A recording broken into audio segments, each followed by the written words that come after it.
भारत मातेच्या रक्षणासाठी, या भारत मातेच्या संरक्षणासाठी, या भारत मातेला मुक्त करण्यासाठी ज्या इंग्रजांनी 150 वर्ष आपल्या या भारत मातेवर राज्य केलं, त्या राज्यात अत्यंत दैनंदिन अवस्थामध्ये गरीब परिस्थिती असून त्या ठिकाणी संपूर्ण देशभक्तांनी आपल्या संसाराला लाथ मारून राख रांगोळी करून आपल्या देशसाठी किंवा मायभूमीच्या रक्षणासाठी आपलं संपूर्ण समर्पण देऊन आणि आपल्या भारत देशाला स्वातंत्र्य मिळवून दिलं. म्हणून आपण म्हणतो, जे रंजले ते गांजले ते अमर हुतात्मे झाले. ज्यांनी संपूर्ण विश्वामध्ये आपल्या संसाराचे पाठ फिरवून आईबापांना पाठ फिरवले, मुलांना पाठ फिरवली आणि आपल्या भारत मातेला मुक्त करण्यासाठी त्यांनी संपूर्ण आयुष्य समर्पणाला लावले, त्या शूरवीरांचा आपण या स्वातंत्र्य दिनानिमित्त आठवण करत असतो. एकाचं नाव घेऊन आपण त्यांचं मनोबल मोठं करू शकत नाही, कारण की या भारत देशामध्ये असंख्य शूरवीर होऊन गेलेले आहेत.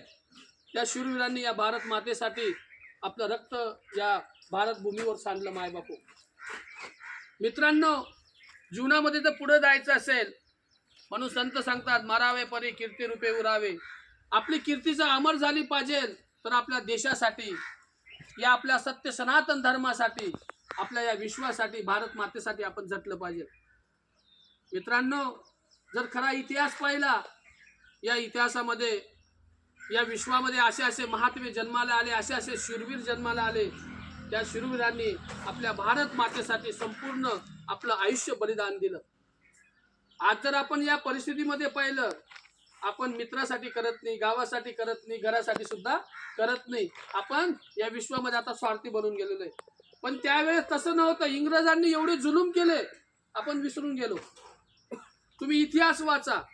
इतिहासामध्ये जर पाहिलं, ही भारत माता अशी सदासाची मुक्ती आपल्याला मिळाली नाही. आज आपण एखादा आझाद पंछीसारखं या विश्वामध्ये भारत भूमीमध्ये बघत आहोत. पण पहिले आपल्याला मुक्ती नव्हती. 150 वर्ष आपण गुलामी करत होतो. आपले पूर्वज गुलामीच्या त्या युगामध्ये जगत होते. पण पहा, जर आपण कुठं कोणाच्या गावाला गेलो, कुठल्या राज्यात गेलो, कुठल्या तालुक्याला गेलो, तरी सुद्धा आपण संध्याकाळपर्यंत आपल्या घराची आठवण येते. पण त्यावेळेच्या शूरवीरांना तशी आठवण नव्हती. त्यांना एकच आठवण होती की माझी भारत भूमी कशी मुक्त होईल.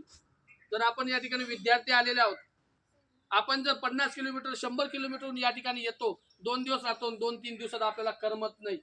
मग तुम्ही कसे देशाचे सैनिक बनणार? कसे देशाचे तुम्ही कीर्तिवंत होणार? आपल्याला इथं आल्यानंतर, कुठे बाहेर गावाला गेल्यानंतर आपल्याला करमत नाही. पण त्यावेळेचे शूरवीरांनी पाहिलं, मला गाव नको, मला माझं घर नको, माझे बायको नको, माझे पोरं नको, माझा संसार